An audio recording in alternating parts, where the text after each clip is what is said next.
صبح صادق کا وقت تھا جب وہ پھٹ رہی تھی۔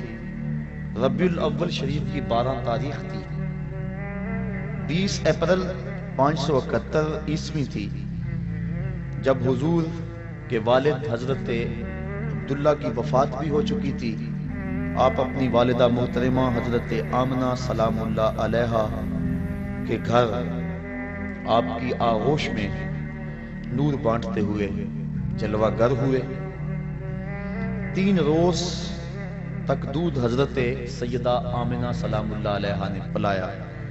اس کے بعد حضرت ثویبہ نے 1 ہفتہ کے بعد حضرت حلیمہ سعدیہ حضور کو اپنی آغوش میں لے گئیں اور 5 سال کی عمر کی کفالت میں رہے، اور اس کے بعد پھر 5 سال کے بعد واپس حضور پلٹ آئے۔ مدینہ منورہ کا پہلا سفر اور والدہ محترمہ حضرت آمنہ کی وفات ابوا کے مقام پر ہوئی جب حضور کی عمر صرف 6 سال تھی۔ آپ کی دایا برکت بنت سالمہ، جس کا نام ام ایمن ہے عرفی نام، اس نے حضور کو واپس مکہ المعظمہ پہنچایا اور حضرت نبی رحمت صلی اللہ علیہ وسلم کو ان کے مشفق چچا جناب ابو طالب کی کفالت میں دیا۔ آپ کے دادا کا انتقال 8 ہجری کو ہو گیا، 8 سال کی عمر میں ہوا۔ آپ نے اپنے چچا کے ہمراہ پہلا سفر 12 سال کی عمر میں شام کی طرف کیا۔ 15 سے 16 سال کی عمر میں حضور نے قریش کے سارے سرداروں کو اور قبیلوں کو اکٹھا کیا اور کہا کوئی گلی میں لٹ جاتا ہے، کوئی بازار میں لٹ جاتا ہے، کوئی جنگل میں لٹ جاتا ہے، آؤ ہم اکٹھا معاہدہ کریں کہ آج کے بعد کوئی کسی کو نہیں لوٹے گا۔ تو حضور نے وہ تاریخی معاہدہ کروایا جس کا نام کتب تواریخ میں حلف الفضول کے نام سے ہے۔ وہ حلف دیا تھا فضل نامی مختلف لوگوں نے، تو اس میں یہ ایک سیاسی اور ایک فلاحی معاہدہ تھا، ایک رفاعی کام تھا جو 15 سال کی عمر میں حضور نے کیا۔ حضرت خدیجۃ الکبریٰ سے حضور کا نکاح 25 سال کی عمر میں ہوا۔ اہل مکہ نے حضور کو 30 سال کی عمر میں صادق اور امین کا خطاب دیا۔ اہل مکہ کی طرف سے یہ خطاب ملنے کے بعد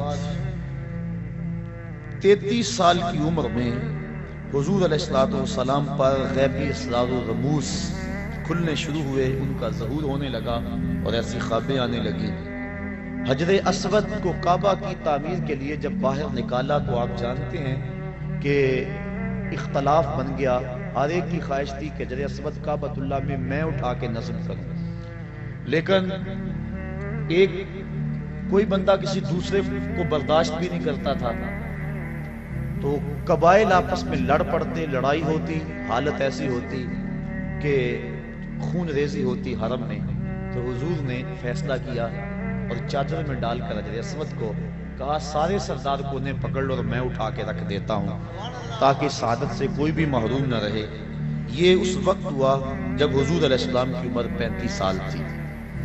37 سال کی عمر میں حضور نے غار حرا میں خلوتیں اختیار کرنی شروع کر دیں، دنیا سے کٹ کر مالک سے رابطہ جوڑا، اور پھر ربیع الاول کے مہینے میں ہی جب حضور کی عمر 40 سال ہوئی تو اللہ کے حبیب صلی اللہ علیہ وسلم حضرت جبریل امین آئے اور نبوت کے اعلان و اظہار کا کہا، اور آقا کریم صلی اللہ علیہ وسلم نے آ کے سب سے پہلے اپنی زوجہ محترمہ حضرت خدیجۃ الکبریٰ کو بتلایا اور کہا یا خدیجہ زملونی، مجھے چادر دو، مجھے سردی محسوس ہو رہی ہے، تو مجھے اپنی جان کا خطرہ ہے۔ اس طرح کے الفاظ حضور نے کہے تو وہ غم گسار بیوی انہوں نے حضور سے کہا کہ آپ غریبوں کے کام آتے ہیں، دکھیوں کے کام آتے ہیں اور آپ کو کوئی پریشانی نہیں ہو سکتی۔ انہوں نے حضور کی ڈھارس بندھائی اور پھر آغاز نزول قرآن ہوا۔ نماز فجر اور عصر کی 2 رکعتیں نبوت کے پہلے سال ہی حضور کے اوپر فرض ہو گئی اور حضور پڑھتے تھے۔ آغاز نزول قرآن مجید یہ رمضان المبارک میں ہوا اور یہ بھی نبوت کا پہلا سال ہی تھا، جمعرات کا دن تھا۔ پھر حضور دعوت تبلیغ اور دعوت اسلام دار ارقم میں دینے لگے۔ مسلمانوں کی تعداد بڑی تھوڑی تھی، اور پھر حضرت نبی اکرم صلی اللہ علیہ وسلم کی عمر جب 43 سال ہوئی تو اس وقت 40 افراد نے اسلام قبول کر لیا۔ 39 شخص حضرت امیر حمزہ تھے اور 40 شخص حضرت سیدنا عمر فاروق رضی اللہ تعالی عنہ تھے، اور ان کے ایمان لانے سے اسلام کو تقویت ملی اور اب کھلم کھلا نمازیں پڑھی جانے لگی۔ اب یہاں ایک سوال اور اس کا جواب دے کے اپنی بات کو آگے بڑھاؤں گا۔ جو لوگ کہتے ہیں کہ اسلام شمشیر کے زور پہ پھیلا، تلوار کے زور پہ پھیلا، یہ ایک علمی بات ہے اور سادہ اور عام فہم ہے۔ ایک سادہ سا جواب ان کو دیا جا سکتا ہے کہ اسلام شمشیر کے بل بوتے پہ، تلوار کے زور پہ پھیلا۔ مجھے لوگ بتائیں کہ یہ جو 40 لوگ اسلام لائے تھے، اس وقت تو شمشیر ابو جہل کے پاس تھی، اس وقت تو تلوار جو ہے وہ ابو لہب کے پاس تھی۔ تو یہ 40 لوگ جو اسلام لائے ہیں، یہ لوگ 40 جو ہے جو اسلام کی دولت سے مالا مال ہوئے ہیں، یہ کس بل تلوار کے دم سے اور تلوار کے ڈر سے انہوں نے اسلام قبول کیا ہے، یا حضور کے خلق کریمانہ کی وجہ سے اور اسلام کی طبی صداقت کی وجہ سے اسلام قبول کیا ہے؟ تو حضور کو تو بعد میں یہ اللہ کی طرف سے اجازت مرحمت فرمائی گئی کہ آپ کافروں اور منافقوں کے ساتھ جو جہاد کریں۔ پہلے تو حضور کی تلواریں، حضور کے ماننے والوں کی تلواریں نیام میں تھیں اور دشمنوں کی تلواریں جو ہیں وہ نیام سے باہر تھیں۔ تو اس وقت بھی جو اسلام پھیلتا رہا، اس سے اندازہ کر لینا چاہیے کہ اسلام تلوار کے زور پہ نہیں پھیلا بلکہ خلق محمدی کے زور پہ پھیلا۔ پھر جب مسلمانوں کا گھیراؤ کر لیا گیا تو مسلمانوں کی پہلی ہجرت حبشہ کی طرف ہوئی۔ اس وقت حضور کی عمر 45 سال تھی اور نبوت کا اعلان کیے ہوئے 5 سال بیت گئے تھے۔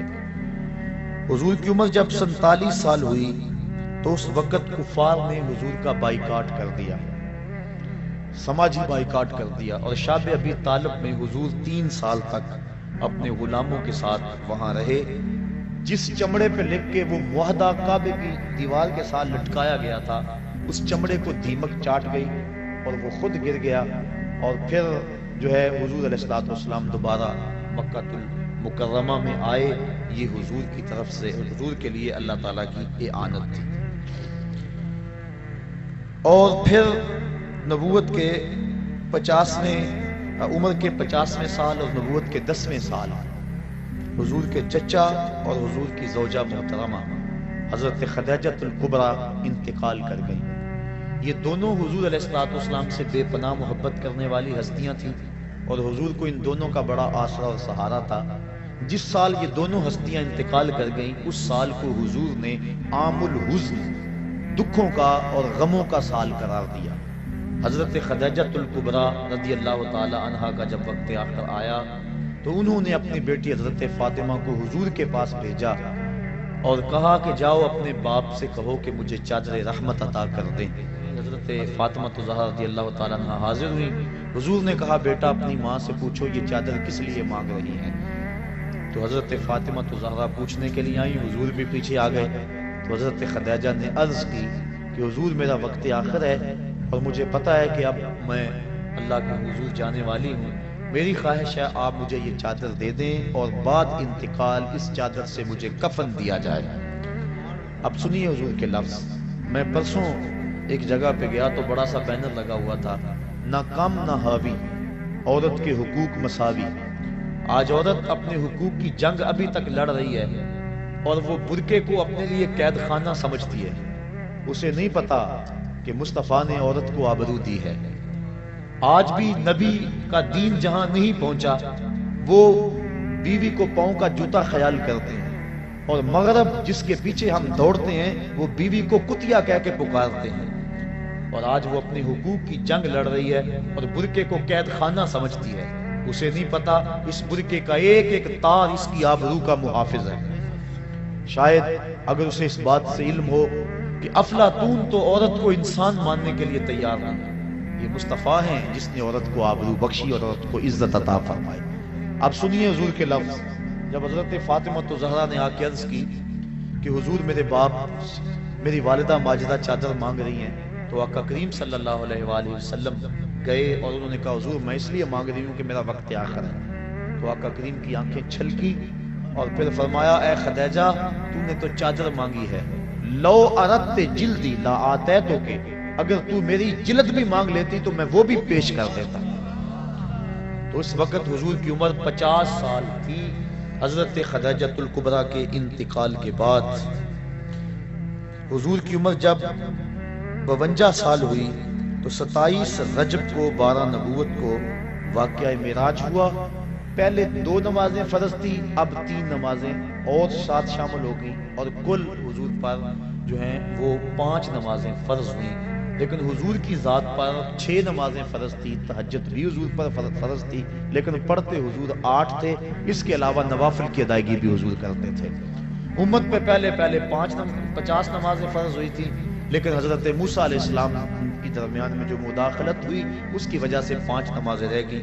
یہ امت مصطفیہ پر حضرت موسیٰ علیہ السلام کا احسان ہے، جس کو امت کو نہیں بھولنا چاہیے۔ پھر مدینہ منورہ کے 15 افراد، جب حضور کی عمر جو ہے وہ یہی 52 سال تھی، 52 سال تھی حضور کی عمر، تو پھر کچھ لوگ جو ہیں وہ 18 افراد ایمان کی دولت سے مالا مال ہوئے، اس کو بیعت عقبہ اولیٰ بھی کہتے ہیں۔ پھر اس کے بعد 72 افراد نے اسی سال ذوالحج کے مہینے کے اندر جو ہے وہ بیعت کی، اس کو جو ہے 72 افراد نے قبول کیا حضور علیہ السلام کے ہاتھ پہ اسلام کو۔ تو یہ اگلا سال تھا، یعنی نبوت کا 13واں سال۔ مکہ معظمہ سے حضور علیہ السلام جو ہے وہ اسی سال ارادہ کیا، اور اگلے سال حضور علیہ السلام نے نبوت کے 14ویں سال میں 17 صفر کو نبوت کی، 13 کو حضور نے مدینہ شریف کی طرف ارادہ کیا، اور پیر کے دن 8 ربیع الاول، ایک روایت کے مطابق 12 ربیع الاول کے مبارک دن نبوت کے 13ویں سال حضور علیہ السلام قباء میں تشریف لائے۔ مدینہ شریف میں 12 ربیع الاول کو داخل ہوئے، فرضیت جمعہ کا حکم ہوا، حضرت ابو ایوب انصاری کے گھر میں قیام کیا۔ اس وقت حضور کی عمر جو ہے وہ 54 سال تھی۔ مسجد نبوی کی بنیاد بھی رکھی حضور علیہ السلام نے۔ یہ جو ہے وہ 22 ربیع الاول تھی اور 1 ہجری تھی، اور پھر اس کے بعد 15 شعبان 2 ہجری کو تحویل قبلہ کا حکم ہوا، اور پھر اسی سال جو ہے فرضیت روزہ اور فرضیت زکوٰۃ اور فرضیت جہاد ہوئی۔ نماز عید الفطر کی ادائیگی 1 شوال 2000 کو پہلی مرتبہ ہوئی۔ معرکہ بدر حضور کے 55 سال کی عمر میں 17 رمضان کو ہوا۔ معرکہ احد حرمت شراب، اور یہ جو ہے وہ 56 سال کی عمر کے اندر جو ہے وہ حضور علیہ السلام کے اوپر لازم قرار دیا گیا۔ قاریوں کی شہادت، صحابہ کرام کو جو کچھ قبیلوں کے لوگ لے گئے تھے، یہ اس وقت حضور کی عمر 57 سال تھی۔ غزوہ خندق جب ہوا تو اس وقت حضور کی عمر 58 سال تھی، اور یہ 5 ہجری کا واقعہ ہے۔ اور حضور کی عمر اسی سال 58 سال کی عمر میں ہی زنا، قذف، لیان کے فوجداری قوانین کا نفاذ اور پردے کا حکم آیا۔ اور جب حضور کی عمر 59 سال تھی تو صلح حدیبیہ کا واقعہ ذیقعد کے مہینے میں 6 ہجری کو ہوا۔ فتح قلعہ خیبر، دنیا کے مختلف بادشاہوں کے نام حضور نے دعوت اسلام کے جو خطوط ارسال کیے، یہ 7 ہجری کا واقعہ ہے، اور 1 محرم کا دن تھا۔ 20 رمضان المبارک 8 ہجری کو حضور نے مکے کو فتح کر لیا، اور جس شہر سے حضور تنہا گئے تھے آج 10,000 کا لشکر لے کر حضور دوبارہ اس شہر میں داخل ہوئے۔ اسلامی حکومت کا قیام، حکام کا تقرر، فوجوں کی آراستگی، سیاسی انتظام اور غیر مسلم اقوام سے جو حضور نے سلوک کیا، اس وقت حضور کی عمر 60 سال تھی، 8 ہجری تھی۔ صدقات، زکوٰۃ کے اوپر حاصل کرنے والوں کا حضور نے تقرر کیا، یہ 9 ہجری کی بات ہے، جب کہ عمر 61 سال تھی۔ واقعہ تبوک بھی جو ہے وہ 9 ہجری کو ہوا۔ اسی سال حضرت ابو بکر صدیق رضی اللہ تعالی عنہ کو امیر حج بنا کر حضور نے حج کی ادائیگی کے لیے روانہ کیا، اور مختلف ممالک یمن، بحرین، عمان، یمامہ اور بہت سارے ملکوں تک اسلام کے اثرات پہنچے۔ پھر 10 ہجری کو حجۃ الوداع کا خطبہ حضور نے امت کو دیا۔ یہ امت کو اجتماعی طور پہ حضور کا آخری خطاب تھا۔ وصال سے اور اس کے بعد 61 دن کے بعد حضور کا انتقال ہو گیا۔ حجۃ الوداع کا امت سے یہ آخری خطاب تھا، اور وصال سے 5 روز قبل مسجد نبوی میں امت محمدیہ سے رسول کریم صلی اللہ علیہ وسلم نے جو ہے وہ مسجد میں ایک جو ہے وہ اجتماع سے گفتگو ارشاد فرمائی، اور پھر جب حضور کی عمر 63 سال ہوئی تو پیر کا دن تھا، چاشت کا وقت تھا، اور ربیع الاول کی تاریخ میں اختلاف ہے، 7 جون کی تھی، اور اللہ کے حبیب صلی اللہ علیہ وسلم اس دنیا سے اپنا مقصد پورا کر کے واپس اللہ کے ہاں چلے گئے۔ 32 گھنٹے تک حضور کا جسد اطہر لوگوں کی زیارت کے لیے موجود رہا، اور 32 گھنٹے کے بعد 12-13 ربیع الاول کی درمیانی شب، منگل اور بدھ کی درمیانی شب 11 ہجری کو اللہ کے حبیب صلی اللہ علیہ وسلم کی تدفین ہوئی، اور آج تک گنبد خضرا پہ درود و سلام کی بارش بھی ہو رہی ہے، اللہ کی رحمتیں بھی نازل ہو رہی ہیں۔ یہ تو نبی سے کیا گیا پیار آئے گا نہیں جاتا، تو حضور کی ولادت پر جن لوگوں نے خوشی کی اللہ نے ان کو نوازا، جو خوشی کرتے ہیں ان کو اللہ نوازے گا، جو خوشی کریں گے اللہ ان کو بھی نوازے گا، کیونکہ اس کا قانون جو ہے وہ تمام کے لیے یکساں ہوتا ہے، جو ماضی میں، حال میں اور استقبال میں ایک جیسا اس کا قوانین، اس کے قانون ہوتے ہیں۔ بات سمجھ آ رہی ہے؟ لطف بھی آ رہا ہے؟ کیوں نہ آئے، بات نبی کی ہو رہی ہے، بات نور کی ہو رہی ہے، اور لمحے بھی نور کے ہیں، چھم چھم برسات برس رہی ہے، انوار اتر رہے ہیں، وہ گھڑیاں آنے والی ہیں جب میں اور آپ کھڑے ہوں گے اور کیا پڑھیں گے؟ جس سہانی گھڑی چمکا طیبہ کا چاند، اس دل افروز ساعت پہ لاکھوں سلام۔ ان بچوں پہ جب پھول برس رہے تھے کیسا منظر تھا؟ بڑا پیارا منظر تھا نا، رحمتیں اترتی محسوس ہوتی تھی نا، ان بچوں پہ پھول جب برس رہے تھے، اور وہ لمحے کیسے ہوں گے جب عرش کے رب نے فرش پر آمنہ کے گھر میں سویرا کر دیا، فرماتی ہیں ستارے جھک کے میرے گھر کے قریب آ گئے، اللہ اکبر۔ اور پھر کیا ہوا کہ جوان جوان عورتیں میرے گھر میں داخل ہوئی، جیسے عبد المناف کی بیٹیاں ہوں، اور میں گھبرائی، انہوں نے کہا گھبرانے کی بات نہیں ہے، میرا نام حوا ہے، یہ حضرت آسیہ ہے، یہ حضرت مریم ہے، تیرے بیٹے کی ولادت کے موقع پہ تمہیں مبارک دینے آئی ہے۔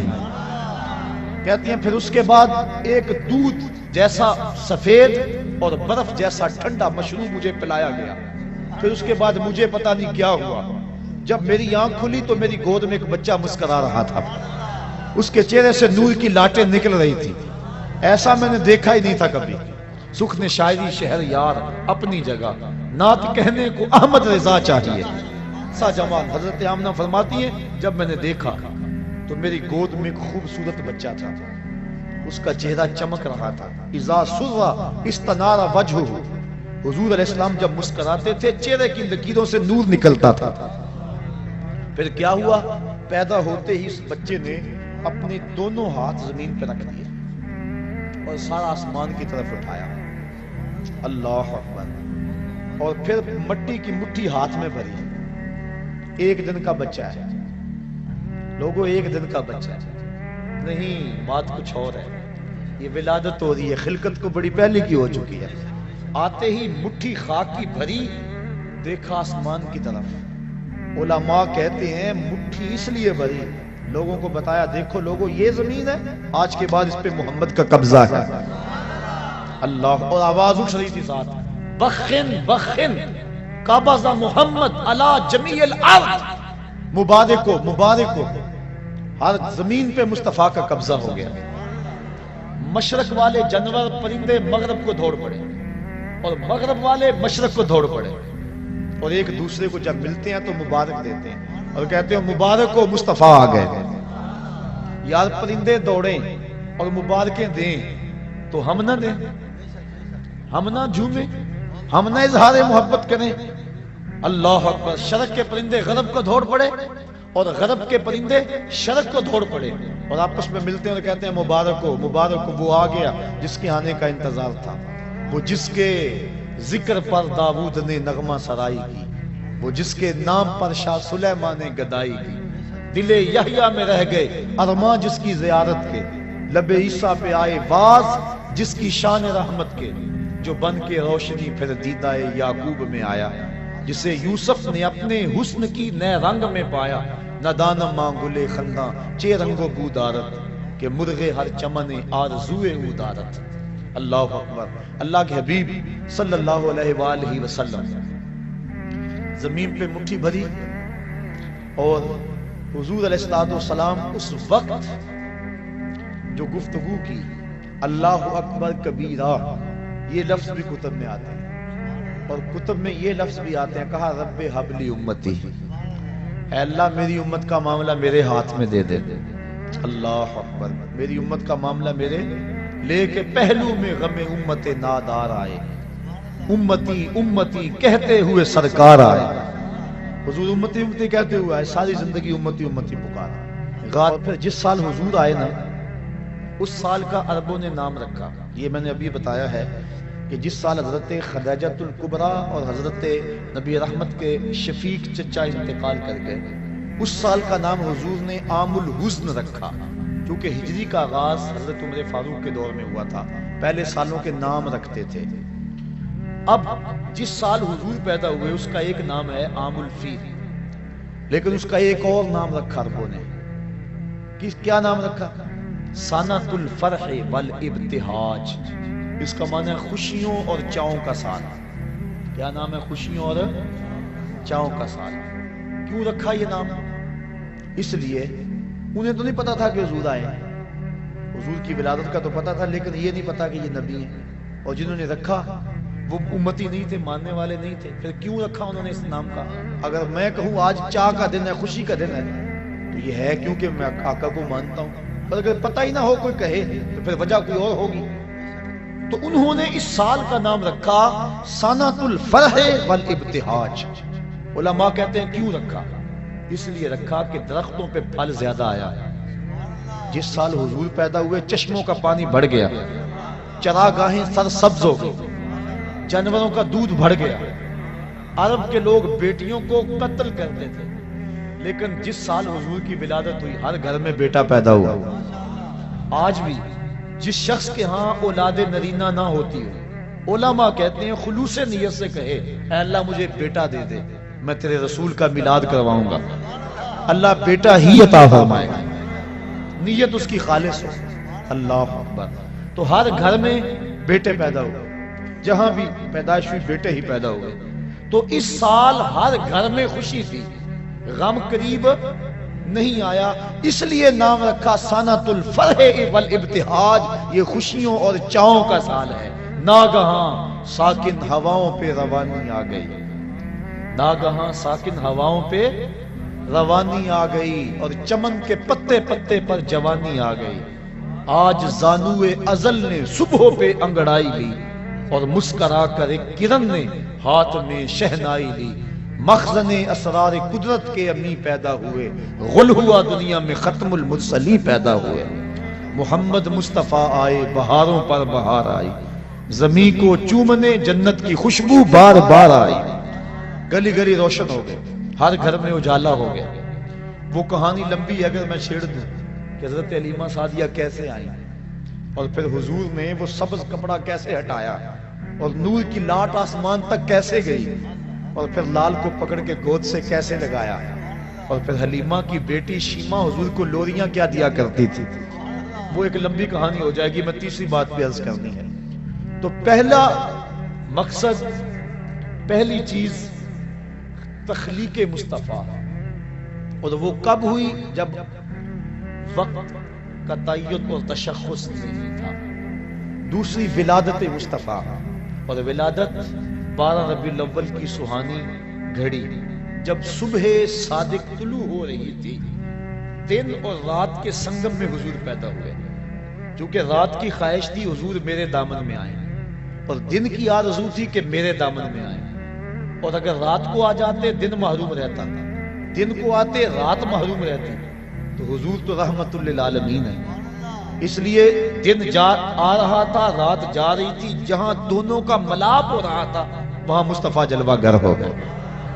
اللہ اکبر. 12 ربیع الاول کی سبحانی گھڑی تھی، عام الفیل. واقعہ صاحب فیل کے 55 دن بعد حضور اس دنیا پہ جلوہ گر ہوئے. تو حضور کے آنے پر جو خوشی کرے، بلکہ نبی کے ساتھ جو بھی محبت کرے، اللہ اس محبت کو ضائع نہیں کرتا. علماء نے لکھا ہے جس دائی نے حضور کو دودھ پلایا اللہ نے بعد میں اس کو ایمان دے دیا. اللہ اکبر. جس نے بھی جس نبی کے ساتھ کوئی محبت کا اظہار کیا اس کو ضرور صلہ ملا. دیکھو ابو جہل، ابو لہب، اس نے گو مخالفت کی لیکن چونکہ ولادت کے آنے کی خوشی اس کو ہوئی اور بھتیجا سمجھ کے خوشی کی، اللہ نے پھر بھی محروم. امام ابو شامہ کہتے ہیں جو بھتیجا سمجھ کے خوشی کرے خدا اسے محروم نہیں رکھتا، اور جو نبیوں کا سردار سمجھ کے خوشیاں منائے. سادی کا قلم تڑپا، وہ کہتے ہیں دوستا را کجا کنی محروم تو کے بعد دشمنہ نظرداری. جب تو دشمنوں کو اتنا دیتا ہے تو یاروں کو کتنا دے گا، پیاروں کو کتنا دے گا. ہندوستان میں صرف ایک صحابی ہوا ہے اور اس کا نام ہے رتن. واقعہ اس طرح ہوا، رتن تاجر تھا اور تجارت کی غرض سے حجاز گیا، حجاز مقدس. وہاں جب پہنچا تو حرم کے قریب ایک گہری کھائی تھی، اس کے پاس کچھ بچے لگے ہوئے تھے. ایک بچہ عمر میں چھوٹا ہونے کی وجہ سے کھائی کے اس سمت ہی انتظار میں تھا کہ میں کھائی کو کیسے عبور کروں. رتن نے یہ سوچا کہ بچہ چھوٹا ہے، گزرنے کی طاقت نہیں رکھتا، اس کو اٹھایا گود میں اور کھائی سے پار لگا دیا. اس بچے نے اپنے عربی لہجے میں کہا جزاک اللہ تعالی. ایسی مٹھاس تھی لفظوں میں کہ شہد میں بھی اتنی مٹھاس نہیں ہوتی. اللہ اکبر. رتن ساری زندگی ان لفظوں کو نہیں بھول سکا. اس نے جو جملے کہے تھے، اس نے جس لہجے میں بات کی تھی. خیر وقت گزر گیا، تجارت چھوڑ کے اپنے گھر بیٹھ گیا. ایک دن مکان کی چھت پہ لیٹا ہوا ہے رتن. اس نے کیا دیکھا کہ جو آسمان کا چاند ہے وہ دو ٹکڑے ہو گیا اور زمین پہ آ گیا. گھبرایا کہ شاید قیامت آ گئی. تھوڑی دیر کے بعد پھر کیا دیکھا، چاند دوبارہ جا کے اپنی جگہ پہ جڑ گیا. پریشان تھا یہ کیا ہوا. یہ منظر اس نے ہندوستان میں دیکھا. کچھ عرصے کے بعد عرب سے کچھ تاجر جو یہاں عرب گئے ہوئے تھے واپس پلٹے. انہوں نے کہانی سنائی کہ مکے میں ایک چاند چڑھا ہے جس نے چاند کو قدموں میں بلایا ہے. انہوں نے ساری کہانی سنائی. رتن کے دل میں شوق پیدا ہوا اس کی زیارت کر کے آؤں اور وہ نبی ہے اس پر ایمان لاؤں. گھر سے ہندوستان میں صرف ایک صحابی ہوا ہے اور اس کا نام ہے رتن. واقعہ اس طرح ہوا، رتن تاجر تھا اور تجارت کی غرض سے حجاز گیا، حجاز مقدس. وہاں جب پہنچا تو حرم کے قریب ایک گہری کھائی تھی، اس کے پاس کچھ بچے لگے ہوئے تھے. ایک بچہ عمر میں چھوٹا ہونے کی وجہ سے کھائی کے اس سمت ہی انتظار میں تھا کہ میں کھائی کو کیسے عبور کروں. رتن نے یہ سوچا کہ بچہ چھوٹا ہے، گزرنے کی طاقت نہیں رکھتا، اس کو اٹھایا گود میں اور کھائی سے پار لگا دیا. اس بچے نے اپنے عربی لہجے میں کہا جزاک اللہ تعالی. ایسی مٹھاس تھی لفظوں میں کہ شہد میں بھی اتنی مٹھاس نہیں ہوتی. اللہ اکبر. رتن ساری زندگی ان لفظوں کو نہیں بھول سکا. اس نے جو جملے کہے تھے، اس نے جس لہجے میں بات کی تھی. خیر وقت گزر گیا، تجارت چھوڑ کے اپنے گھر بیٹھ گیا. ایک دن مکان کی چھت پہ لیٹا ہوا ہے رتن. اس نے کیا دیکھا کہ جو آسمان کا چاند ہے وہ دو ٹکڑے ہو گیا اور زمین پہ آ گیا. گھبرایا کہ شاید قیامت آ گئی. تھوڑی دیر کے بعد پھر کیا دیکھا، چاند دوبارہ جا کے اپنی جگہ پہ جڑ گیا. پریشان تھا یہ کیا ہوا. یہ منظر اس نے ہندوستان میں دیکھا. کچھ عرصے کے بعد عرب سے کچھ تاجر جو یہاں عرب گئے ہوئے تھے واپس پلٹے. انہوں نے کہانی سنائی کہ مکے میں ایک چاند چڑھا ہے جس نے چاند کو قدموں میں بلایا ہے. انہوں نے ساری کہانی سنائی. رتن کے دل میں شوق پیدا ہوا اس کی زیارت کر کے آؤں اور وہ نبی ہے اس پر ایمان لاؤں. گھر سے چلا، سفر کرتا کرتا پہنچا سین حرم میں. جب داخل ہوا حضور صحابہ کے ساتھ سین حرم میں بیٹھے ہوئے تھے. یہ آگے ملنے کے لیے ہوا. آقا مسکرا پڑے اور فرمایا اراتن ہندیون، کیا تو رتن ہندی ہے؟ کالا نعم. عرض کی حضور ہاں میں رتن ہندی ہوں، لیکن آپ کو کس نے بتایا ہے؟ کہا جس رب نے مجھے نبی بنایا ہے. اب اگلی بات سنیے. اب رتن کہنا چاہ رہا تھا کہ میں ایمان لانا چاہتا ہوں. آقا کریم نے فرمایا قریب آجا، میں تیرے لیے بیٹھا ہوں. تجھے یاد نہیں بچپن میں ایک بچے کو تو نے کھائی سے پار لگایا تھا، وہ بچہ اب تیرے سامنے موجود ہے اور تو نے مجھ کو اس کھائی سے پار لگایا تھا، آج میں کلمہ پڑھا کے تجھے جہنم کی کھائی سے پار لگانا چاہتا ہوں۔ ایمان کی دولت سے مال ہوا۔ نبی سے جو پیار کیا گیا ہے کبھی رائے گا؟ حضور جب اپنے بال سنبھالتے تھے نا تو حضور بالکل درمیان میں مانگ نکالتے۔ ذرا تصور کریں مدینے کے چاند کا، اللہ اکبر، بڑے خوبصورت ہوں گے، بڑے حسین ہوں گے، لیکن میرے حبیب کی پائے خاک جیسے بھی نہیں ہیں۔ اللہ اکبر، حضور علیہ الصلوۃ والسلام کے خاک پا جیسے بھی نہیں ہیں۔ بڑے بڑے حسین ہوں گے، بڑے بڑے جمیل ہوں گے، بڑے بڑے مہوش ہوں گے، بڑے بڑے زہرہ جمال ہوں گے، لیکن جو حسن اللہ نے اپنے حبیب کو دیا کسی کو نہیں دیا۔ جب مانگ نکالتے تھے نا، اللہ اکبر، درمیان میں تو لگتا تھا ستارے چمک رہے ہیں۔ اللہ اکبر، کبھی آپ نے دیکھا صبح کو جب تڑکا ہوتا ہے تو اس وقت پو پھٹتی ہے، کالی رات کے اندھیرے میں افق سے جب پو پھٹتی ہے، اعلیٰ حضرت نقشہ کھینچا، کہا حضور یہ جو آپ مانگ نکالتے ہیں نا، ایسا لگ رہا ہے جس طرح لیلۃ القدر میں پو پھٹ رہی ہو۔ لیلۃ القدر میں مطلع فجر حق، مانگ کی استقامت پہ لاکھوں سلام، مانگ کی استقامت پہ۔ اللہ اکبر، حضور کی زلفوں کو اللہ اکبر رات کہہ دیا، لیکن عام رات نہیں، لیلۃ القدر کہا۔ تو بات ہے اعلیٰ حضرت جب بھی بولتے ہیں حد کرتے ہیں۔ اب اللہ کے حبیب صلی اللہ علیہ وآلہ وسلم کی آمد کی 3 حیثیتیں علماء نے بیان فرمائی۔ نمبر 1، تخلیق مصطفیٰ جس کو کہتے ہیں خلقت محمدیہ، اور دوسرا ہے ولادت محمدیہ، اور تیسرا ہے بعثت محمدیہ۔ حضور کی تخلیق کب ہوئی، حضور کی ولادت پیدائش کب ہوئی، اور حضور علیہ الصلوۃ والسلام کی بعثت کب ہوئی۔ تو بعثت کا یہاں اور ولادت کا یہاں آپ سن چکے ہیں، پھر اس کو تھوڑی سی تفصیل سے عرض کرنا چاہوں گا۔ حضور کی تخلیق کب ہوئی یہ آج تک کوئی نہیں بتا سکا کہ حضور پیدا کب ہوئے، تخلیق کب ہوئی۔ حضور سے پوچھا گیا اس بات میں تو آقا کریم صلی اللہ علیہ وسلم نے ارشاد فرمایا، میں اس وقت بھی نبی تھا جب آدم علیہ السلام مٹی اور پانی کے درمیان تھے۔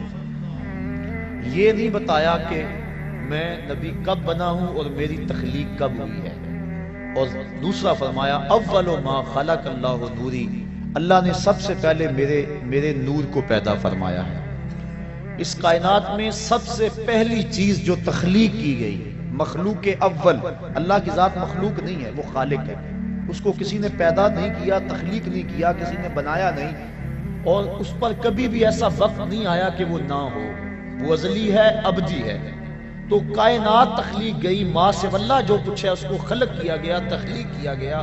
تو کائنات میں جب تخلیق کا سلسلہ شروع ہوا تو سلسلہ تخلیق کا آغاز ذات رسالت مآب سے ہوا۔ حضور فرماتے ہیں اللہ نے سب سے پہلے میرے نور کو پیدا فرمایا۔ ایک روایت میں آتا ہے اللہ نے سب سے پہلے لوح کو پیدا کیا، اللہ نے سب سے پہلے قلم کو پیدا کیا، اول ما خلق اللہ القلم، اللہ نے سب سے پہلے قلم کو پیدا کیا۔ ایک روایت میں آتا ہے اللہ نے سب سے پہلے جو ہے وہ عقل کو پیدا کیا۔ مختلف روایات مختلف کتابوں میں موجود ہیں۔ آج لوگ کہتے ہیں کہ سب سے پہلے تو عقل پیدا ہوئی، سب سے پہلے تو قلم کو پیدا کیا گیا، سب سے پہلے تو لوح کو پیدا کیا گیا، اور اول ما خلق اللہ نوری یہ بھی حدیث ہے، لیکن ان کا خیال روئے سخن ادھر ہی رہتا ہے جی سب سے پہلے تو قلم کو پیدا کیا گیا۔ اور اگر چلو یہ نہ بھی مانو تو حدیثیں متضاد ہیں، لہذا احتمال جاتا رہا، جب احتمال آ گیا تو پھر استدلال باقی نہ رہا۔ لیکن محدثین کے ہاں ایک طریقہ ہے کہ جب حدیثیں مختلف ہوں تو وہ تطبیق کرتے ہیں۔ مثال کے طور پہ سب سے پہلے قیامت کے دن سوال کس چیز کا ہوگا؟ نماز کا، اور ایک حدیث میں قیامت کے دن سب سے پہلا سوال قتل کا ہوگا۔ تو علماء کہتے ہیں دونوں حدیثیں اپنی جگہ پہ ٹھیک ہے، سب سے پہلے قتل کا سوال ہوگا، سب سے پہلے نماز کا سوال ہوگا۔ تو فرماتے ہیں اس کی تطبیق یوں ہے، عبادات میں، حقوق اللہ میں سب سے پہلا سوال نماز کا ہوگا، اور حقوق العباد میں، معاملات میں سب سے پہلا سوال قتل کا ہوگا۔ تو یہ اس کی تطبیق کر لیں تو دونوں حدیثیں اپنی اپنی جگہ پہ ٹھیک ہیں۔ تو یہ حدیثیں سب سے پہلے میرے نور کو پیدا کیا گیا، سب سے پہلے لوح کو پیدا کیا گیا، سب سے پہلے قلم کو پیدا کیا گیا، سب سے پہلے عقل کو پیدا کیا گیا۔ تو اس کی تطبیق قلندر لاہوری شاعر مشرق حکیم الامت علامہ اقبال نے کی۔ وہ کہتے ہیں لوح بھی تو قلم بھی تو، لوح بھی تو، سبحان اللہ نہیں کہی آپ نے، علامہ اقبال نے تطبیق کی، لوح بھی تو قلم بھی تو، تیرا وجود الکتاب، گنبد آب گینا رنگ تیرے محیط میں حباب۔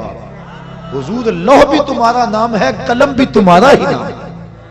اس لیے اگر کہا گیا کہ لوح کو پیدا کیا گیا ہے، سب سے پہلے قلم کو پیدا کیا گیا ہے، تو یہ سارے نام حضور کے ہی ہیں۔ تو جو حدیث ہے اول ما خلق اللہ نوری، تو اس کا معنی بھی یہی ہے۔ تو سب سے پہلے کائنات میں جس وجود کو، جس ذات کو تشخص اور تعین دیا گیا، وہ ذات رسالت مآب صلی اللہ علیہ وسلم۔ تو کائنات کا پہلا تعین ذات رسالت مآب ہے۔ باقی رہی بات سب سے پہلے قلم کو پیدا کیا گیا، تو سنیے حضور ارشاد فرماتے ہیں کہ جب قلم کو پیدا کیا گیا، حدیث ہے، تو قلم کو مالک نے کہا قلم لکھ۔ قلم نے کہا مالک کیا لکھوں؟ کہا ما کانا و ما یکون، جو ہو گیا وہ بھی لکھ دے، جو ہونے والا ہے وہ بھی لکھ دے۔ توجہ کریں، جو لوگ کہتے ہیں سب سے پہلے قلم پیدا ہوئی تھی، ان سے پوچھو کہ قلم کو یہ کیوں کہا گیا جو ہو گیا وہ بھی لکھ دے؟ معلوم ہوا قلم سے پہلے بھی کچھ ہو گیا تھا، اسی لیے قلم کو کہا گیا نا۔ قلم کو کہا گیا جو ہو گیا وہ بھی لکھ دے، جو ہونے والا ہے وہ بھی لکھ دے۔ معلوم ہوا قلم ہی اول نہیں تھی، قلم سے پہلے بھی کچھ ہوا تھا جس کو لکھنے کا کہا گیا تھا، اور وہ پہلے کون تھا؟ وہ نور محمدی کی تخلیق۔ لوح بھی تو قلم بھی تو، تیرا وجود الکتاب، گنبد آبگینہ رنگ تیرے محیط میں حباب۔ تو سب سے پہلے جس ذات کو شرف وجود بخشا گیا وہ ذات رسالت مآب صلی اللہ علیہ وسلم۔ اور فرمایا اول ما خلق اللہ نوری ومن نوری خلق کل شیء، اللہ نے سب سے پہلے میرے نور کو پیدا کیا، پھر کائنات کی ہر شے کو میرے نور سے پیدا کیا۔ اس طرح کائنات کی ہر شے کی اصل ذات رسالت مآب صلی اللہ علیہ وسلم۔ یہ ہے حضور علیہ السلام کی خلقت، اس کو کہتے ہیں خلقت محمدیہ۔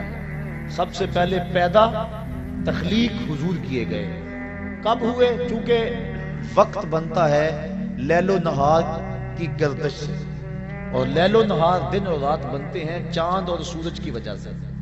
اور جب حضور کو تخلیق کیا گیا اس وقت چاند سورج نہیں تھے، اس وقت جب چاند سورج نہیں تھے تو لیل و نہار کیسے ہوتے؟ جب لیل و نہار نہیں تھے تو وقت اور گھڑیاں اور گھنٹے، منٹ اور ساعتیں کیسے بنتی؟ اس لیے جب کسی نے پوچھا بھی نا حضور آپ کو کب نبوت ملی تھی، تو آقا کریم نے کیا کہا؟ تم اتنا سمجھ لو، اللہ اکبر، جب آدم علیہ السلام مٹی اور پانی کے درمیان تھے اس وقت میرے سر پہ نبوت کا تاج سجا ہوا تھا۔ سجا کب یہ تم نہیں جان سکتے۔ تو حضور علیہ السلام کی تخلیق اس وقت ہوئی جب وقت نہیں تھا۔ یہ وقت میں کہہ رہا ہوں چونکہ میرے پاس لفظ نہیں ہے۔ دوسری ہے حضور کی ولادت، اور وہ آپ جانتے ہیں کہ 12 ربیع الاول تھا، تڑکے کا وقت تھا، چھم چھم رحمتیں اتر رہی تھی، کائنات پہ اندھیرے پھیلے ہوئے تھے کہ اچانک روشنی ہوئی۔ حضرت آمنہ کہتی ہیں کہ ستارے میرے گھر کے اتنے قریب آ گئے کہ مجھے یوں لگا کہ ابھی گر پڑیں گے، اور پھر کیا ہوا؟ اللہ اکبر، خرج منی نور، میرے بطن سے نور نکلا۔ پتہ نہیں دنیا کو کیا ہو گیا، جس نے بھیجا وہ کہتا ہے میں نے نور بھیجا، جس کی گود میں آیا وہ کہتی ہے میری گود میں نور آیا، جس زوجہ محترمہ کے پاس رہے وہ کہتی ہیں کہ فتبینت العبرۃ بشعاع نور وجہہ۔ حضور جب آنگن میں آتے تھے، کمرے میں آتے تھے، اندھارے ختم ہو جاتے اور اجالے ہو جاتے۔ جس دائی کے پاس گئے ہیں وہ بھی کہتی ہیں ما کننا نحتاج الی السراج من یوم اخذناہ، جب سے یہ ہمارے گھر آیا ہے نا ہمیں دیا جلانے کی ضرورت ہی پیش نہیں آئے۔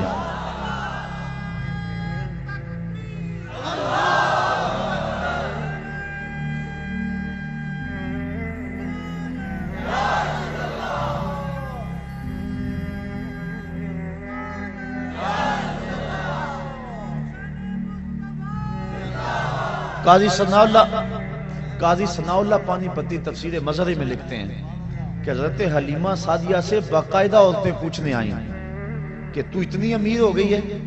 بڑے بڑے امیر گھرانے جب رات کو سوتے ہیں تو چراغ وہ بھی بجھا دیتے ہیں. آج بھی واپڈا والوں نے اتنا تنگ کیا ہوا ہے کہ لوگ کہتے ہیں کہ بتی بند کر دو، بل بڑا آئے گا. اس وقت بھی تھا کہ تیل بڑا جلے گا، رات کو چراغ بجھا دیتے ہیں.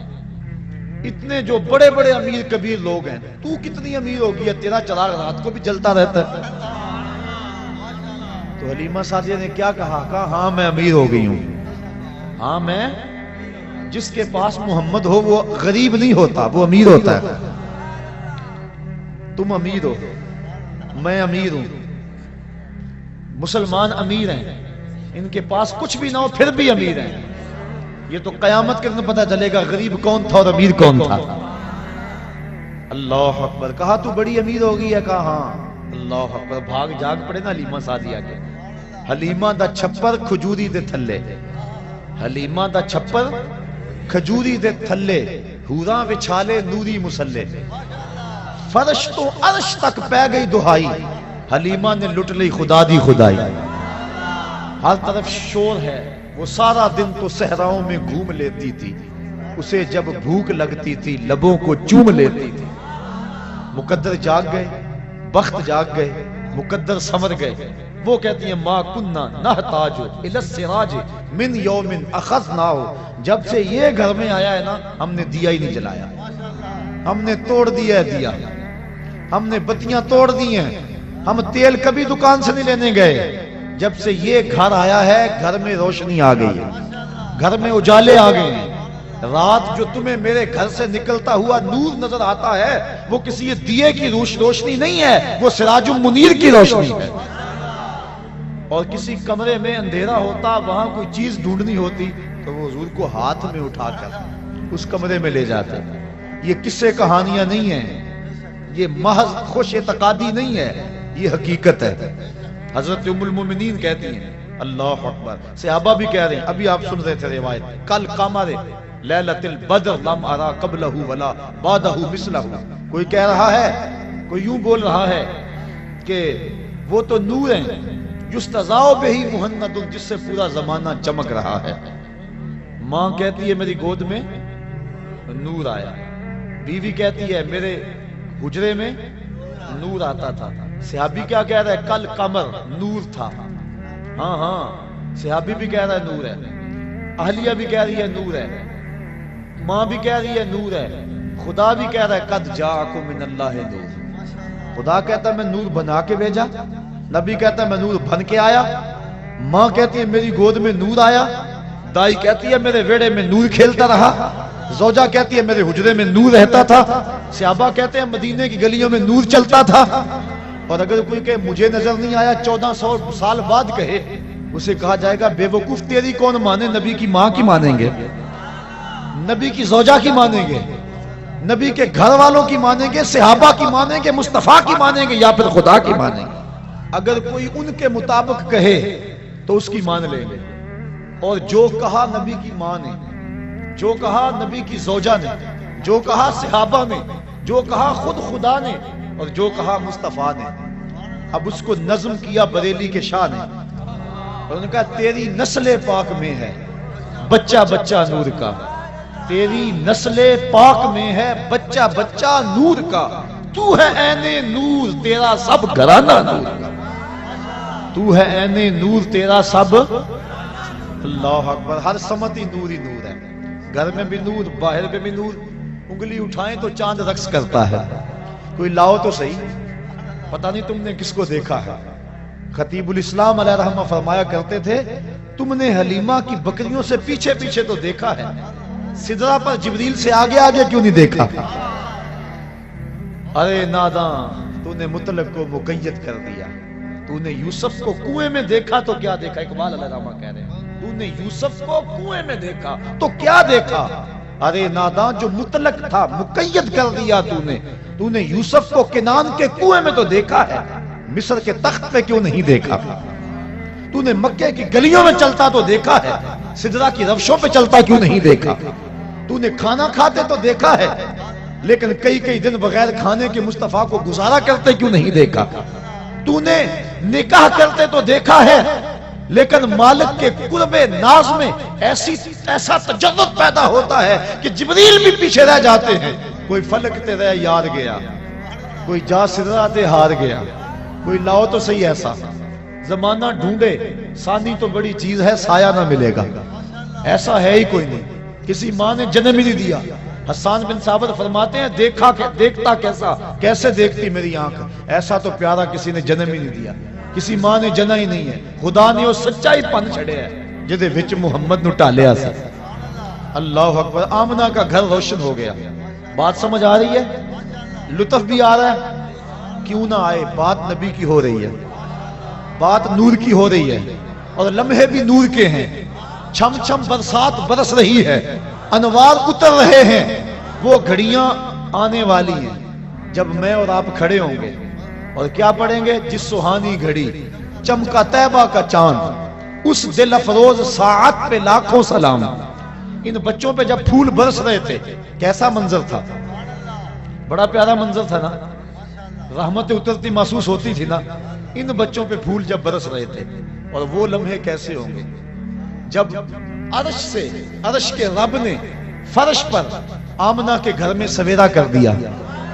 فرماتی ہیں ستارے جھک کے میرے گھر کے قریب آ گئے. اللہ اکبر. اور پھر کیا ہوا کہ جوان جوان عورتیں میرے گھر میں داخل ہوئی جیسے عبد المناف کی بیٹیاں ہوں.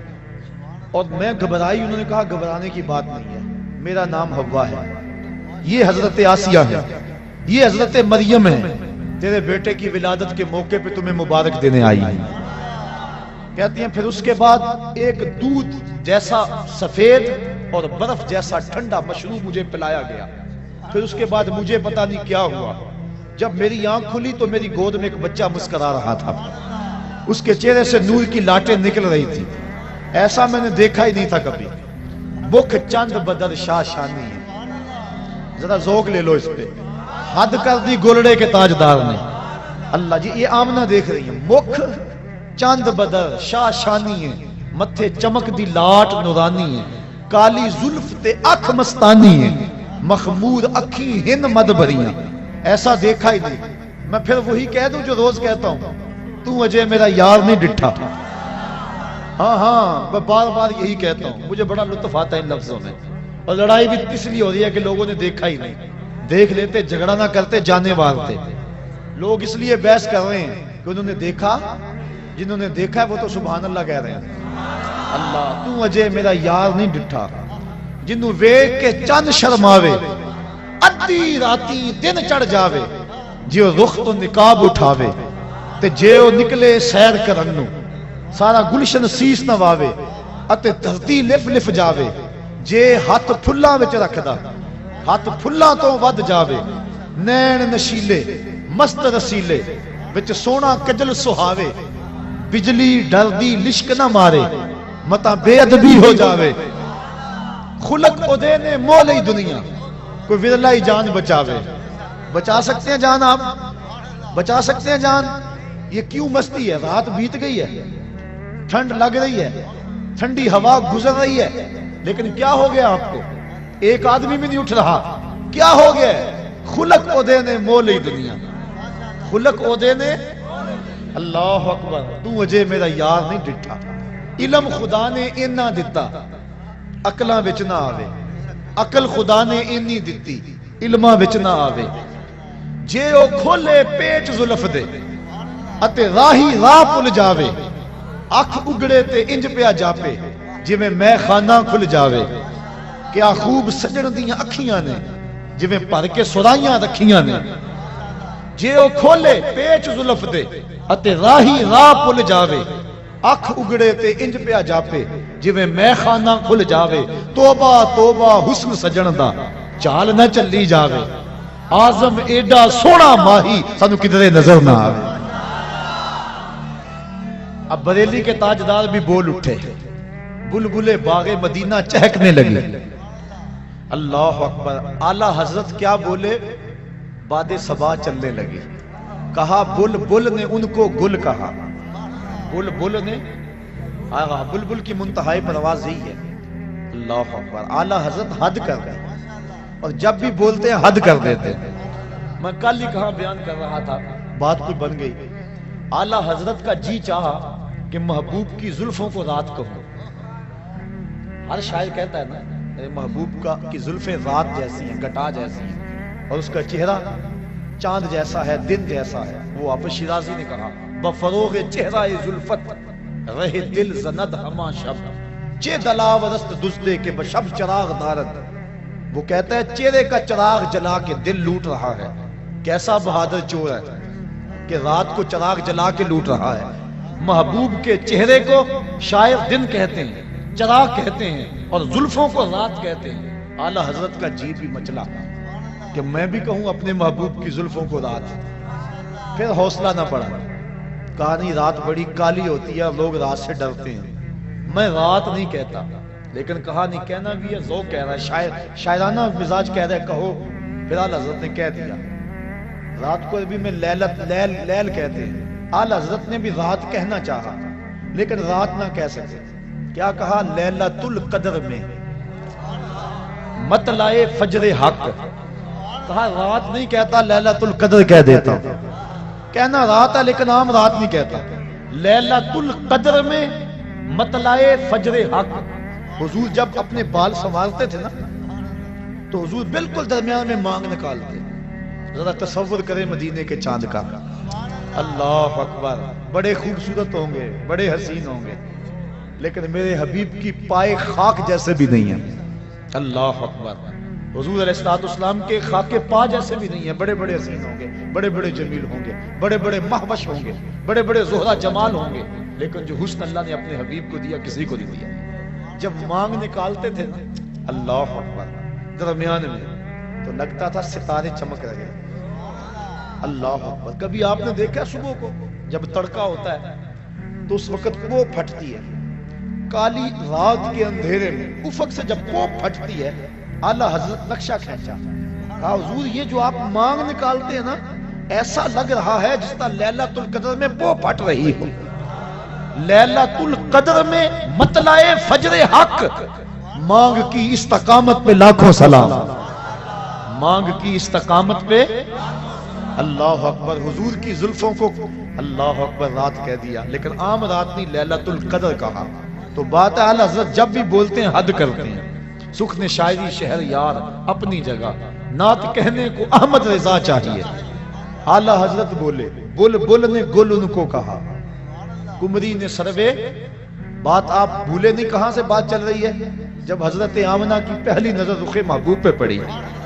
اللہ اکبر. تصور جمال ہے, آمنہ کی آنکھیں حضور کو دیکھ رہی ہیں. بیٹا تو کوجا بھی ہو, ماں کہتی ہے میرے لال جیسا کوئی نہیں.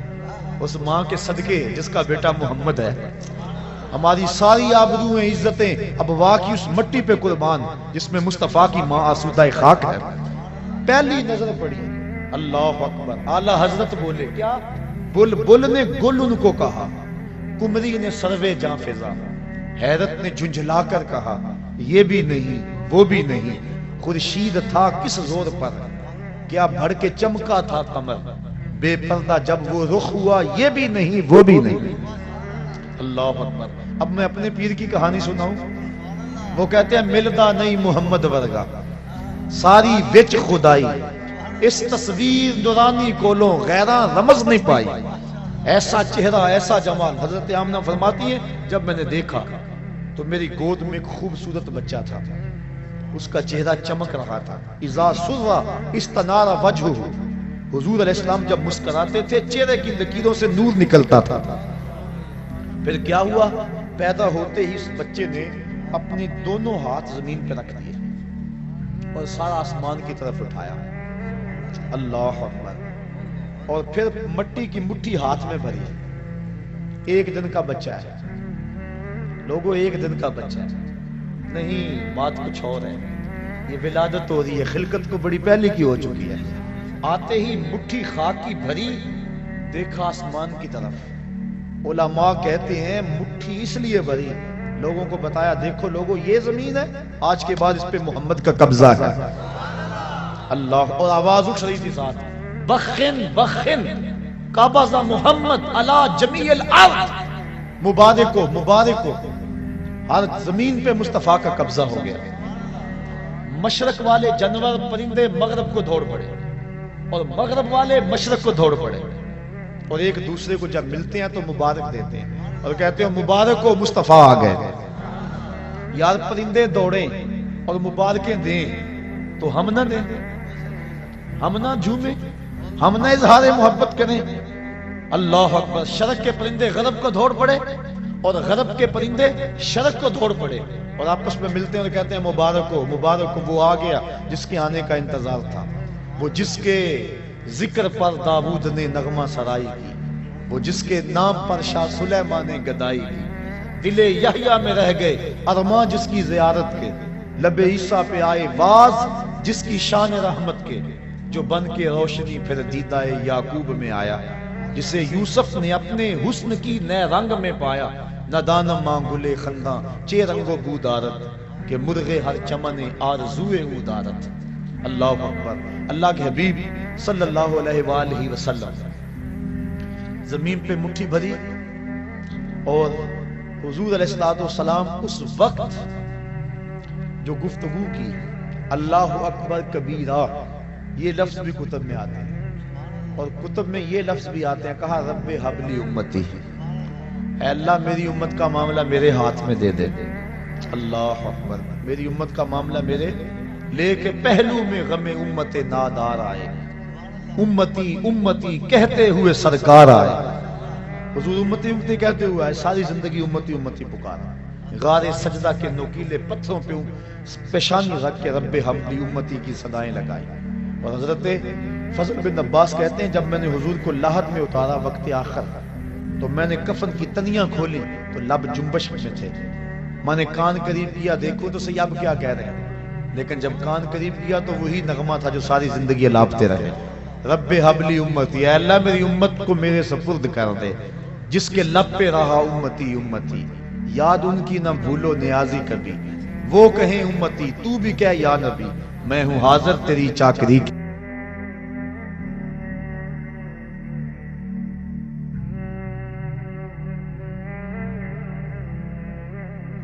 تو ایک ہے خلقت، تو ایک ہے خلقت مصطفیٰ اور ایک ہے ولادت مصطفیٰ۔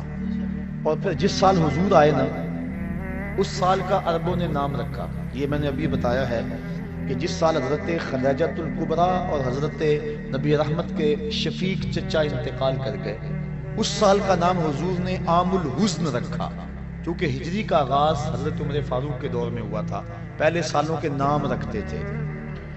اب جس سال حضور پیدا ہوئے اس کا ایک نام ہے عام الفیل، لیکن اس کا ایک اور نام رکھا عربوں نے، کیا نام رکھا؟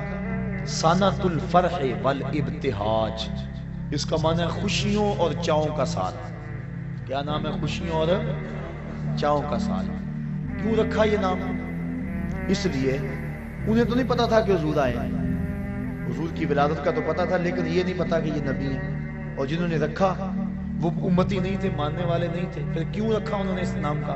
اگر میں کہوں آج چاہ کا دن ہے، خوشی کا دن ہے، تو یہ ہے کیونکہ میں آقا کو مانتا ہوں، پر اگر پتہ ہی نہ ہو کوئی کہے تو پھر وجہ کوئی اور ہوگی۔ تو انہوں نے اس سال کا نام رکھا سنۃ الفرح والابتہاج۔ علماء کہتے ہیں کیوں رکھا؟ اس لیے رکھا کہ درختوں پہ پھل زیادہ آیا۔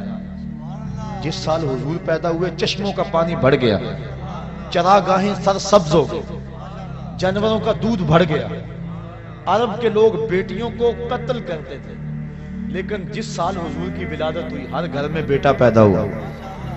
آج بھی جس شخص کے ہاں اولاد نرینہ نہ ہوتی ہو، علماء کہتے ہیں خلوص نیت سے کہے اے اللہ مجھے بیٹا دے دے، میں تیرے رسول کا میلاد کرواؤں گا، اللہ بیٹا ہی عطا فرمائے گا، نیت اس کی خالص ہو۔ اللہ اکبر۔ تو ہر گھر میں بیٹے پیدا ہوئے، جہاں بھی پیدائش ہوئی بیٹے ہی پیدا ہوئے۔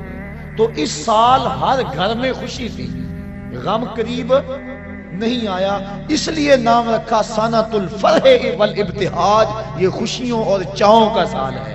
ناگہاں ساکن ہواؤں پہ روانی آ گئی، ناگہاں ساکن ہواؤں پہ روانی آ گئی، اور چمن کے پتے پتے پر جوانی آ گئی، آج زانوے ازل نے صبح پہ انگڑائی لی، اور مسکرا کر ایک کرن نے ہاتھ میں شہنائی لی۔ مخزن اسرار قدرت کے امی پیدا ہوئے، غل ہوا دنیا میں ختم المرسلین پیدا ہوئے۔ محمد مصطفیٰ آئے، بہاروں پر بہار آئی، زمین کو چومنے جنت کی خوشبو بار بار آئی۔ گلی گلی روشن ہو گئے، ہر گھر میں اجالا ہو گیا۔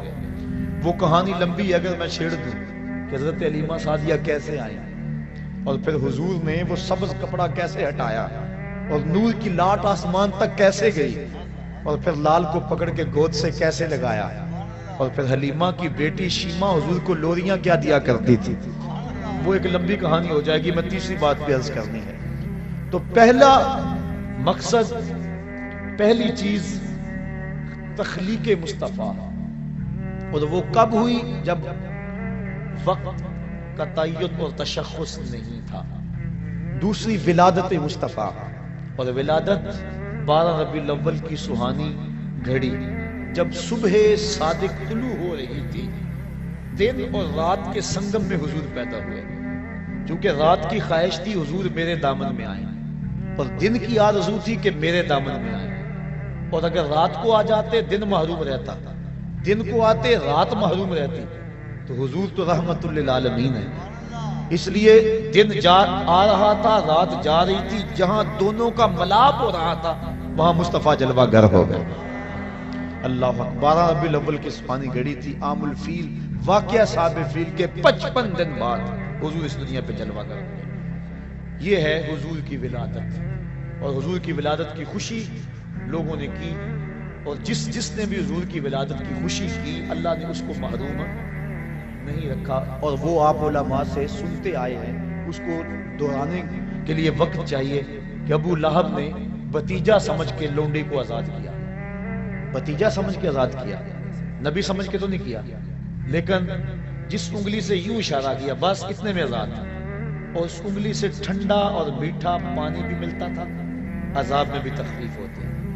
میں یہاں آیا تھا 2-3 بجے، اور یہاں طالب علم یہاں ہی سوئے ہوئے تھے، اسٹیج پہ سویا ہوا تھا، کوئی یہاں چارپائی پہ سویا ہوتا، کچھ کمرے میں وہاں سوئے ہوئے تھے۔ اور میں نے اپنے ساتھیوں کو، طالب علموں کو کہا تھا کہ یہ جو کسی شخص سے، کسی مزدور سے، کسی ملازم سے یہ صفائی نہیں کرانی، یہاں آپ بیٹھے ہوئے ہیں، یہ میرے طالب علموں نے، میرے پیر بھائیوں نے اپنے ہاتھوں سے جگہ صاف کی۔ اور اس وقت میری کیفیت میں ایک وجب تھا، اور میں دل میں سوچ رہا تھا جس نے انگلی ہلائی اللہ اس کو شہد دیتا ہے، اور جو شام سے رات 3 بجے تک مانجا پھیرتا رہا، ذرا تصور تو کرو مالک اس کو کیا عطا فرمائے گا۔ تو حضور کے آنے پر جو خوشی کرے، بلکہ نبی کے ساتھ جو بھی محبت کرے، اللہ اس محبت کو ضائع نہیں کرتا۔ علماء نے لکھا ہے جس دائی نے حضور کو دودھ پلایا اللہ نے بعد میں اس کو ایمان دے دیا۔ اللہ اکبر۔ جس نے بھی جس نبی کے ساتھ کوئی محبت کا اظہار کیا اس کو ضرور صلہ ملا۔ دیکھو ابو جہل، ابو لہب، اس نے گو مخالفت کی، لیکن چونکہ ولادت کے آنے کی خوشی اس کو ہوئی اور بھتیجا سمجھ کے خوشی کی، اللہ نے پھر بھی محروم۔ امام ابو شامہ کہتے ہیں جو بھتیجا سمجھ کے خوشی کرے خدا اسے محروم نہیں رکھتا، اور جو نبیوں کا سردار سمجھ کے خوشیاں منائے۔ سادی کا قلم تڑپا، وہ کہتے ہیں دوستاں را کجا کنی محروم، تو کے بعد دشمنہ نظر داری۔ جب تو دشمنوں کو اتنا دیتا ہے تو یاروں کو کتنا دے گا، پیاروں کو کتنا دے گا۔ اور علماء نے اس بات کی تصریح کی ہے، اور میں مثال آپ کو قرآن مجید سے پیش کر سکتا ہوں کہ جب صندوق کھولا دجلہ دریائے نیل کی موجوں سے پکڑ کے، تو فرعون کی بیوی جس کا نام آسیہ تھا، اولاد کی دولت سے محروم تھی، اس نے جب صندوق کے اندر ایک مسکراتا ہوا بچہ پایا۔ اللہ کا ہر نبی خوبصورت ہوا ہے، کوئی نبی بدصورت نہیں ہوا، ہر نبی سونا ہے، ہر نبی خوبصورت ہوا ہے۔ جب دیکھا تو بے ساختہ پکار اٹھی، یہ بچہ تو میری آنکھوں کی ٹھنڈک ہے۔ فرعون بھی پاس کھڑا تھا، اس کو توفیق نہ ہوئی۔ اللہ نے حضرت آسیہ کو یہ سعادت دی کہ ان کو ایمان عطا کر دیا، اور وہ مومنہ عورتوں میں سے ہیں، بلکہ ان کو یہ اعزاز بھی ملے گا قیامت کے دن۔ سیدہ مریم بھی اور حضرت سیدہ آسیہ سلام اللہ علیہما، یہ دونوں خواتین قیامت کے دن جنت میں میرے رسول اللہ کے نکاح میں آئیں گے. ان کو یہ بھی اعزاز، دوسرا اعزاز یہ بھی ملا. تو انہوں نے کہا کہ یہ میری آنکھوں کی ٹھنڈک ہے. اللہ تعالیٰ نے ان کو بعد میں ایمان دے دیا.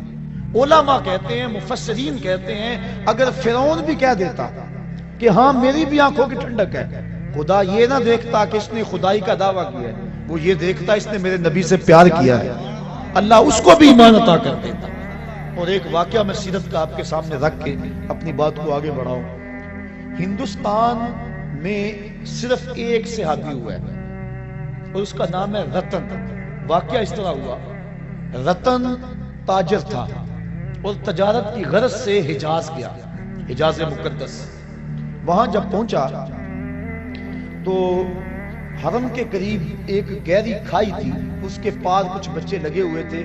ایک بچہ عمر میں چھوٹا ہونے کی وجہ سے کھائی کے اس سمت ہی انتظار میں تھا کہ میں کھائی کو کیسے عبور کروں. رتن نے یہ سوچا کہ بچہ چھوٹا ہے، گزرنے کی طاقت نہیں رکھتا، اس کو اٹھایا گود میں اور کھائی سے پار لگا دیا. اس بچے نے اپنے عربی لہجے میں کہا جزاک اللہ تعالی. ایسی مٹھاس تھی لفظوں میں کہ شہد میں بھی اتنی مٹھاس نہیں ہوتی. اللہ اکبر. رتن ساری زندگی ان لفظوں کو نہیں بھول سکا.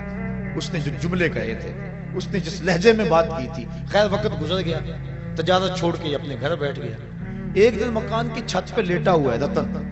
اس نے کیا دیکھا کہ جو آسمان کا چاند ہے وہ دو ٹکڑے ہو گیا اور زمین پہ آ گیا. گھبرا کہ شاید قیامت آ گئی. تھوڑی دیر کے بعد پھر کیا دیکھا، چاند دوبارہ جا کے اپنی جگہ پہ جڑ گیا. پریشان تھا، یہ کیا ہوا؟ یہ منظر اس نے ہندوستان میں دیکھا. کچھ عرصے کے بعد عرب سے کچھ تاجر جو یہاں عرب گئے ہوئے تھے واپس پلٹے. انہوں نے کہانی سنائی کہ مکے میں ایک چاند چڑھا ہے جس نے چاند کو قدموں میں بلایا ہے. انہوں نے ساری کہانی سنائی. رتن کے دل میں شوق پیدا ہوا اس کی زیارت کر کے آؤں، اور وہ نبی ہے اس پر ایمان لاؤں.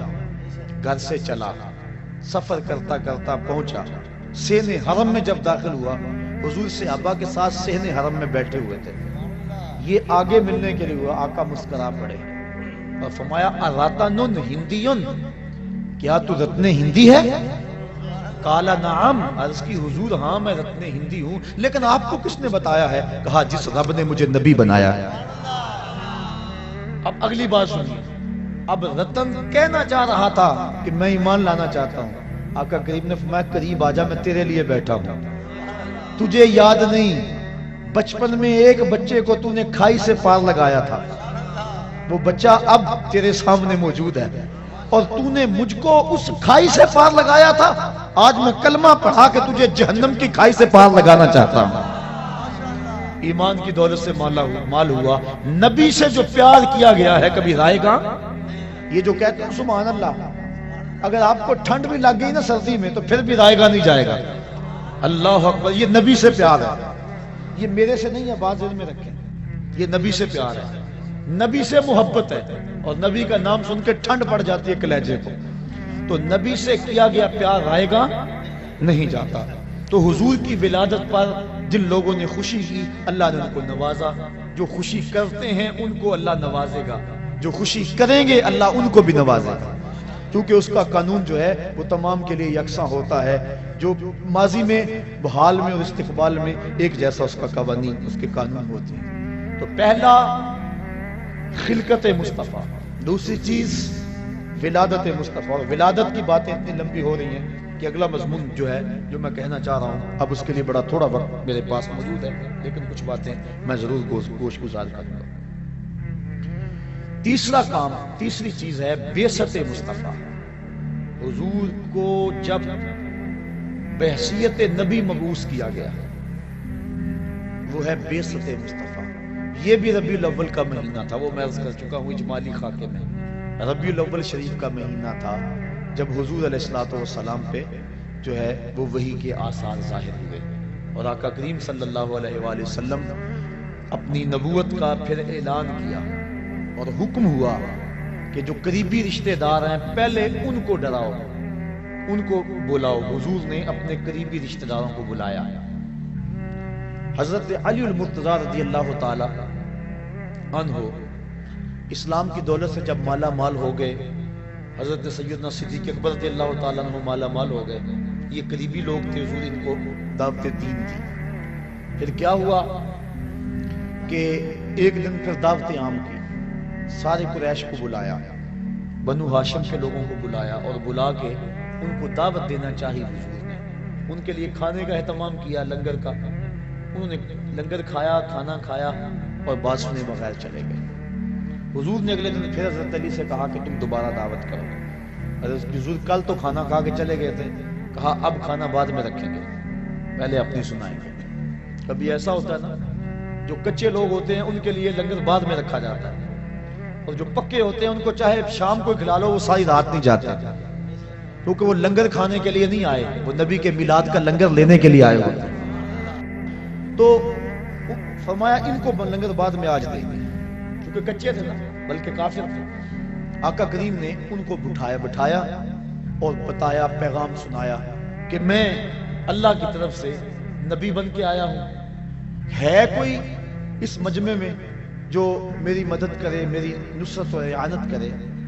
تو سب خاموش تھے. پھر اس کے بعد حضور نے پھر کہا، پھر سب خاموش تھے. پھر کہا، پھر سب خاموش تھے. تاریخ بتاتی ہے ایک بچہ تھا اس مجلس میں جس نے جو قمیض پہنی ہوئی تھی اس کی 2 جیبیں تھیں، اور ایک سے کھجوریں نکال کے کھاتا، دوسرے میں گٹلیاں رکھتا. اور اس نے اتنے زور سے اپنے بازو اونچے کیے کہ قمیض پھٹ گئی، اور اس نے کہا اس بھرے مجمع میں میں اعلان کرتا ہوں، اس نبی پہ جان و دل قربان کرتا ہوں. پھر خیبر کا مارکا ہو یا بدر کا مارکا، احد کی لڑائی ہو یا حنین کی لڑائی، اس بچے نے، وہ بچہ، اللہ اکبر، اس بچے سے پھر کوئی کافر نہیں بچا. اس نے پھر حد کر دی. پھر اس کے ہاتھ میں ذوالفقار لہراتی رہی. پھر اس کے بچوں نے آگے نبی کے دین کو بچایا. نبی کے دین کے لیے اس کے بچوں نے اپنے بچے وار دیے. اور پھر اللہ اکبر، یہ سلسلہ چلتا رہا. صاحبو، نبی علیہ السلام کی بعثت کے اعلان کے بعد جس نے بھی حضور علیہ السلام کی اعانت کی، مدد کی، حضور علیہ السلام کے اس کاز اور اس مشن کے لیے اپنا آپ پیش کیا، بتاؤ اللہ اس کو کتنا ثواب دے گا. جو صرف آنے کی خوشی کرتا ہے اللہ اسے محروم نہیں رکھتا. تو جس مقصد کے لیے نبی آئے ہیں، جو اس مقصد کے لیے جان لڑا دیتا ہے اور اپنے شب و روز اس مقصد کے لیے گزارتا ہے، تو اس کو اللہ کیا عطا فرمائے گا. میرے پاس لفظ نہیں ہے کہ میں الفاظ کے قالب میں اس مرتبے کو بیان کر سکوں جو حضور کے دین کے کام کرنے والوں کو اللہ عطا کرتا ہے. علم کے حوالے سے یہ ایک دین کی خدمت کا ایک پہلو ہے. آپ نے سنا کہ علماء کے قدموں کے قدموں تلے فرشتے پر بچھا جاتے اور ایک ایک حرف پہ ان کو کتنا کتنا ثواب ملتا ہے. یہ ایک شعبہ ہے، ایک کام ہے. دین کے کئی شعبہ جات ہیں، جو صرف علم حاصل کرے اس کو اتنا کچھ ملتا ہے. اور عالم کی فضیلت یہاں تک بیان کر دی گئی، من صافح عالما فکأنما صافحنی. فرمایا جس نے کسی عالم دین کے ساتھ مصافحہ کیا وہ ایسا ہے جس طرح اس نے میرے ساتھ مصافحہ کیا. یہ چھوٹا اعزاز تو نہیں ہے، بہت بڑا اعزاز ہے. یہ علم کی وجہ سے اس کو اعزاز ملا، صرف ایک شعبے پہ. اور جو دین کے ہر شعبے میں کام کرے، جو دین کے فروغ کے لیے، دین کے احیاء کے لیے، دین کو گھر گھر پہنچانے کے لیے کام کرے، اس کو جو مالک اجر دے گا. اور پھر اس دور میں ہمارے بزرگ کہتے ہیں کہ جب کام زیادہ ہو اور مزدور تھوڑے، ایک کیفیت یہ ہوتی ہے. اور کبھی ہوتا ہے کہ کام کے دن نہیں ہوتے لیکن مزدور زیادہ ہوتے ہیں. اس وقت اڈے پہ مزدور لینے جاؤ نا تو 100 روپیہ مزدوری ہے تو لوگ 80 پہ بھی آ جائیں گے، کیونکہ کام تھوڑا ہے، مزدور زیادہ ہے. اور جب کام زیادہ ہو تو مزدور تھوڑے ہوں تو پھر اس وقت پھر مزدور کی مرضی پہ جو ہے وہ صلہ ملتا ہے، مزدوری ملتی ہے. آج کام زیادہ ہے، مزدور تھوڑے. آج نبی کے دین کا کام زیادہ ہے اور مزدور بہت تھوڑے ہیں، خال خال نظر آتے ہیں۔ آج اگر کوئی نبی کے دین کی مزدوری کرے گا پھر اس کی مرضی کے مطابق خدا نواز دے گا۔ اللہ کہے گا جو مانگنا ہے مانگ لے، میں تیری جھولیاں بھر دوں گا۔ آج نبی کی بعثت وہ ایک الگ مضمون تھا، چونکہ میرے سے وہ مضمون رہ گیا ہے، اب وقت کی نزاکت میرے پاس اتنی نہیں ہے کہ اس کو بیان کروں۔ آخری چند باتیں آپ کے سامنے رکھنا چاہوں گا۔ نبی علیہ السلام جو مبعوث کیے گئے، ایک تو نبی کے منصب تھے اور نبی کے فرائض تھے کہ نبی نے کیا کرنا تھا، امت کو کیا دینا تھا۔ حضور نے جو دینا تھا اس کو حق ادا کرنا۔ وہ ایک لمبی طویل فہرست ہے کہ کیا کیا ذمہ داریاں تھی نبی کی، اللہ نے کیا لگائیں اور نبی نے کہاں تک ان ذمہ داریوں کو پورا کیا۔ وہ ایک بات عرض کر کے اپنی بات کو آگے بڑھا دوں، اس سے بڑی اور کیا بات ہو سکتی ہے۔ حجۃ الوداع کے موقع پہ 1,44,000 کا مجمع حضور کے سامنے تھا۔ یہ حضور کی 23 سالہ کی محنت ہے۔ اللہ اکبر، 23 سال میں پہلے 40 سال بھی شامل ہیں، کیونکہ کردار ان 40 سالوں میں پیش کیا، پھر اس کردار کو اپنی نبوت کی گواہی بنایا اور پھر 23 سال محنت کی اور لوگوں کے سامنے جو ہے وہ دین رکھا۔ 1,44,000 حج پہ تھے جو گھروں میں تھے، ان کا اندازہ نہیں ہے کہ وہ کتنے تھے۔ آقا کریم کی کمائی آقا کے سامنے بیٹھی ہوئی ہے۔ حضور نے صحابہ سے مخاطب ہو کے کہا کہ میں نے مالک نے میرے ذمے جو کام لگایا تھا میں نے اس کام کو ادا کر دیا، وہ پیغام جو میں نے تمہیں پہنچانا تھا کیا میں نے پہنچا دیا؟ اللہ اکبر۔ صحابہ نے کیا کہا؟ بیک زبان ہو کر، جو چیز حقیقت ہو وہاں بندہ بیک زبان ہو جاتا، ورنہ کوئی کہے اس کے کہنے پہ باقی بھی ساتھ شامل ہو جاتے ہیں، لیکن جو حقیقت ہو اس حقیقت کا انکار نہیں ہوتا۔ سب نے بیک ہو زبان ہو کا ادیتا و نصحتا، حضور آپ نے حق ادا کر دیا۔ انہوں نے دیکھا تھا اس دین کے لیے نبی علیہ السلام کبھی طائف کے بازاروں میں کھڑے ہیں، کبھی ذل مجار کی منڈی میں کھڑے ہیں، کبھی عکاظ کے میلے میں کھڑے ہیں، کبھی اللہ کے حبیب مکے کی طرف آنے والے راستوں میں کھڑے ہیں، کبھی حج کے موقع پہ لوگوں کے اندر جا کے ان کو پیغام دین دے رہے ہیں۔ مصطفیٰ کریم کے لیے کبھی گڑھے کھود رہے ہیں، کبھی کانٹے بچھ رہے ہیں، کبھی اوجریاں ڈالی جا رہی ہیں۔ حضور نے جن راہوں پہ چل کے آنا ہوتا ہے انہی راہوں پہ کانٹے بچھاتے ہیں۔ حضور گھر سے نکلتے ہیں، کانٹے اٹھاتے جاتے ہیں، پیغام حق سناتے چلے جاتے ہیں۔ کوئی لاؤ تو صحیح ایسا، لاؤڈ سپیکر صحیح نہ ہو تو میں تقریر مختصر کر دوں، مجمع تھوڑا ہو تو میں بگڑ جاؤں، لوگ سبحان اللہ نہ کہے تو میں ناراض ہو جاؤں، مجھے تقریر کے بعد نظر نہ ملے، نیاز نہ ملے، نذرانہ نہ ملے، دوبارہ وہاں کا رخ نہ کروں، مجھے کھانا نہ صحیح طرح دے، میں ان کے 100 عیب گنواؤں۔ یہ میرا اشتہار پہ نام چھوٹا ہے تو میں گلی گلی جو ان کی تدہیق کروں کہ انہوں نے میری تذلیل کی ہے۔ میں تو اشتہار پہ نام ہے اس نام پہ لڑتا ہوں، میں تو بعد میں مٹھی گرم نہ ہو تو اس پہ لڑائی کرتا ہوں، میں تو لوگ تھوڑے ہوں تو اس پہ لڑتا ہوں، میں تو مجمع صحیح ذوق والا نہ ہو تو میں کہتا ہوں آج تقریر کا لطف نہیں آیا، میں تقریر کے لطف کو روتا ہوں۔ نبی کانٹوں پیچھے ہوئے کانٹوں میں کھڑا ہو کے تبلیغ کرتا ہے، تو کیوں نہ کہتے ادیتا و نصحتا، حضور آپ نے حق ادا کر دیا۔ پھر پوچھا دوبارہ، آج میرے مالک نے میرے ذمہ جو کام لگایا تھا بتاؤ میں نے وہ کام پورا کر دیا کہ نہیں کر دیا؟ پھر کہا ادیتا و نصحتا، آپ نے حق ادا کر دیا۔ اللہ اکبر۔ پھر پوچھا، اللہ اکبر، پھر کہا یہ صحابہ کہہ رہے ہیں، آج کا ایک مولوی جو گلی گلی جس کی کیسٹیں چلتی ہیں، آج وہ کہتا ہے کہ نبی تو جزیرۃ العرب سے باہر نہ نکلے۔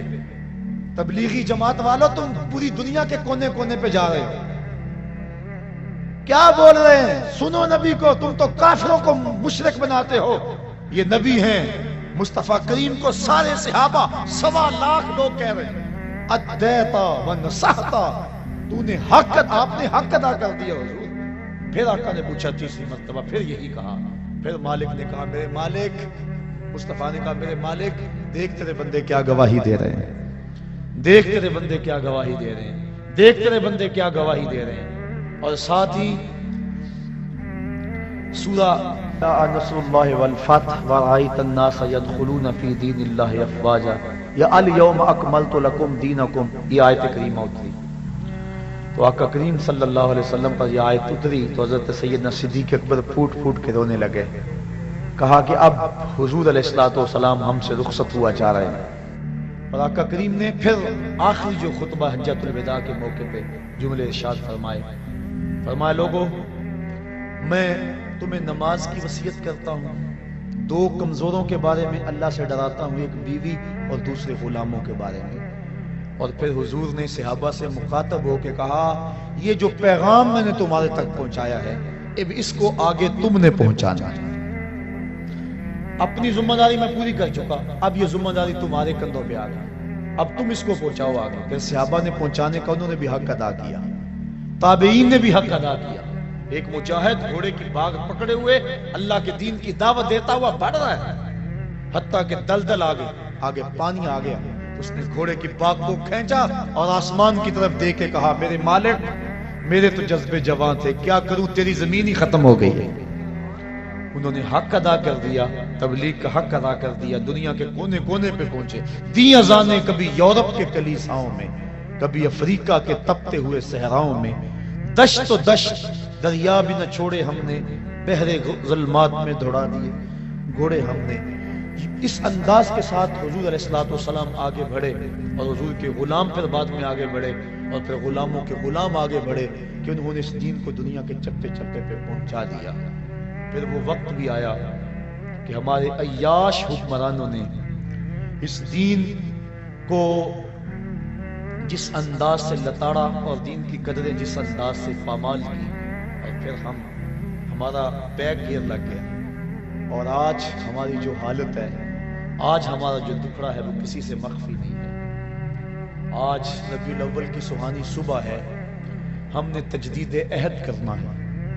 نبی علیہ السلام کے جو فرائض تھے وہ تو حضور نے ادا کر دیے، ہماری جو ذمہ داریاں ہیں اور حضور کے جو حقوق ہیں، ایک والدین کے حقوق ہیں، ایک شیخ کے حقوق ہیں، ایک استاد کے حق ہیں، ایک رسول اللہ کے حق ہیں۔ رسول اللہ کے حق کیا ہیں؟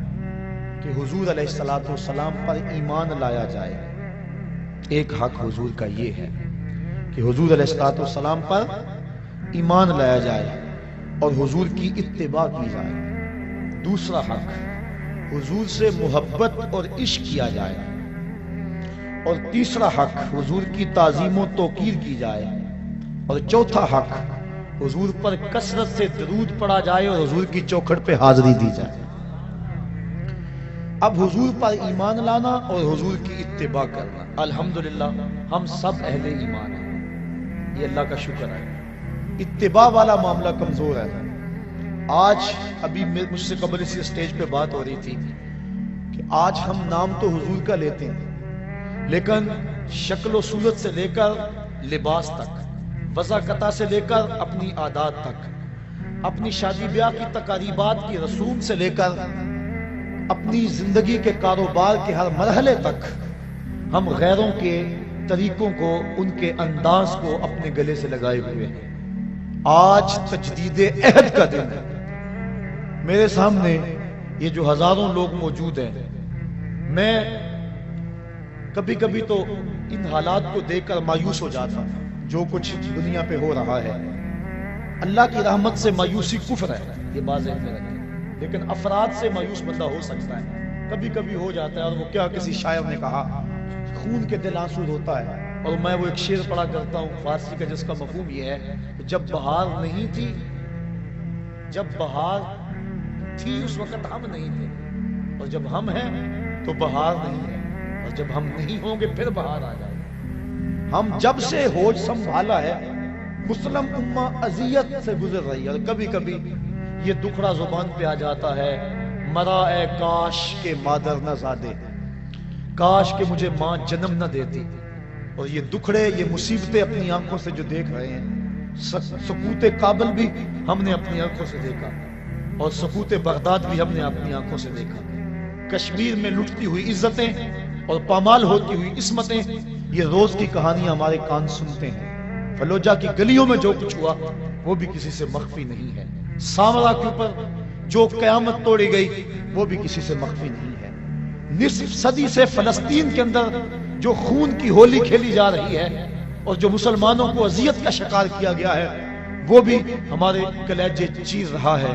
تو انسان کئی دفعہ پریشان ہو جاتا ہے کہ میں کیا کروں اور میں کر بھی کیا سکتا ہوں. مختصر سا قافلہ ہے میرے پاس، لاکھوں نہیں، ہزاروں نہیں، صرف سینکڑوں لوگ ہیں.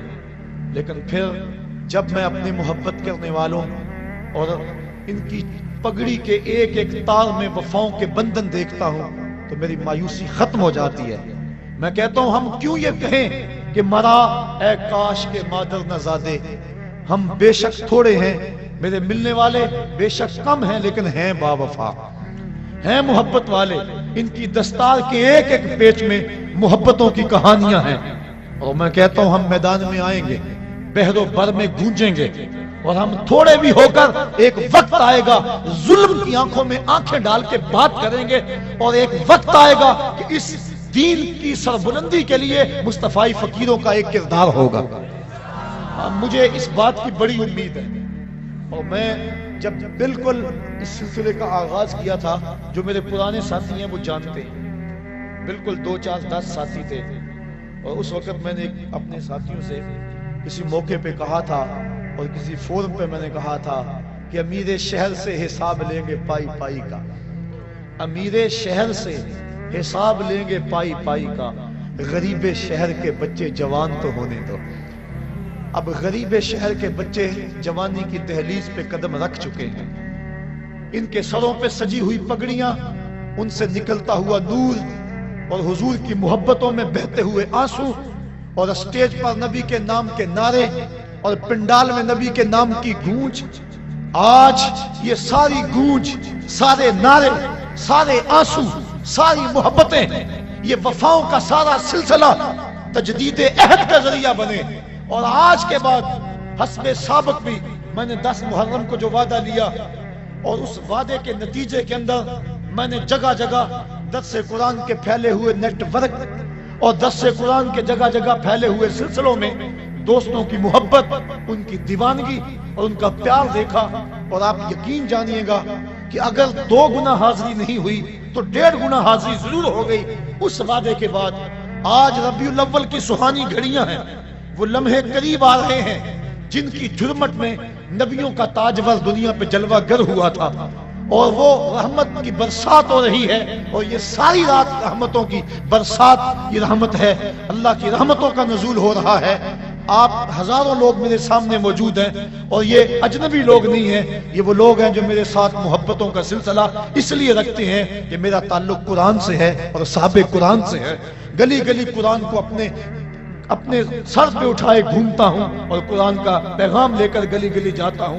10 محرم کو ایک وعدہ لیا تھا اور پورے زور سے آپ نے اس وعدے کا جواب دیا، اور لوگوں نے اس وعدے پہ لبیک کہا، اس کا عملی اظہار بھی میں نے دیکھا.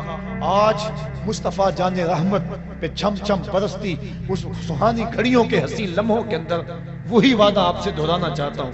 میرا ہر بار کوئی نیا وعدہ نہیں ہوتا، آج پھر وہی وعدہ ہے.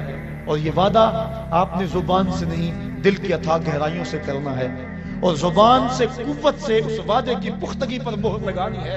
اور آپ کی یہ آواز ہوا کے دوش پہ گنبد خضرا کے مکین تک بھی پہنچ رہی ہے، اور مصطفیٰ کریم تمہارے اس منظر کو دیکھ رہے ہیں. اور آج میں کہہ رہا تھا، سوچ رہا تھا، جب یہاں یہ نوجوان مصطفیٰ جان رحمت کے نغمے الاپ رہے تھے، اور یہ کس شہنشاہ آمد کی جو ہے وہ آمد ہے، کس کے شہنشاہ والا کی آمد ہے، پکارو یا رسول اللہ. اور آپ کھڑے تھے، ہاتھ لہرا رہے تھے، اور میں اس وقت سوچ رہا تھا، میں نے پچھلے بھی ایک دن کہا تھا کہ ڈنمارک کے پاس اور مغرب کے پاس سیٹلائٹ کا انتظام ہے، اور ان کے پاس جو ہے وہ نظام ہے، بڑا مربوط نظام ہے. وہ ذرا ادھر دیکھے تو صحیح، پاکستان کے چپے چپے پہ، عالم اسلام کے گوشے گوشے میں دیکھ مصطفیٰ کے نعرے لگ رہے ہیں. کون ہے مصطفیٰ کی عظمت کو گھٹانے والا؟ جس کے سر پہ وارفعنا لک ذکرک کا تاج خدا نے رکھا، جس کی عظمتوں کی گواہی خدا نے دی ہو، اور جس کو اتنی بلندیاں دی کہ قدموں کی چاپ فراز عرش پر گونجتی رہی.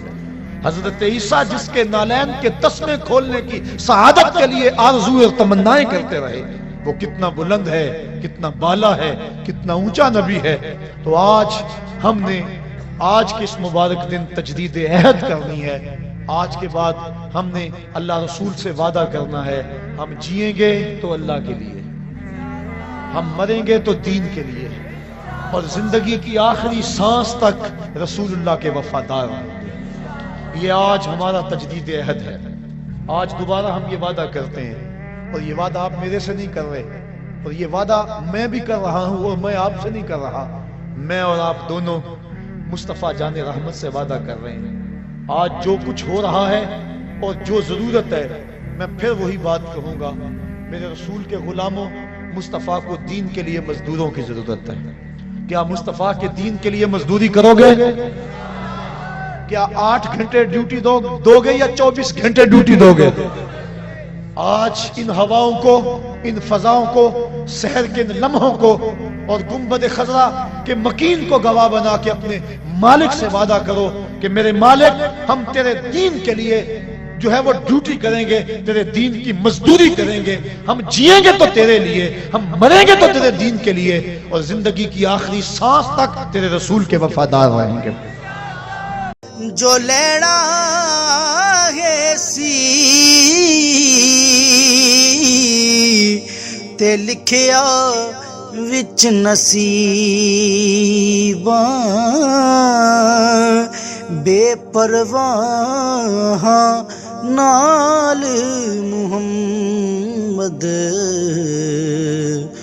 زور نہ اساں غریباں، بے پرواہ نال محمد، زور نہ اساں غریباں. تے جس دل دے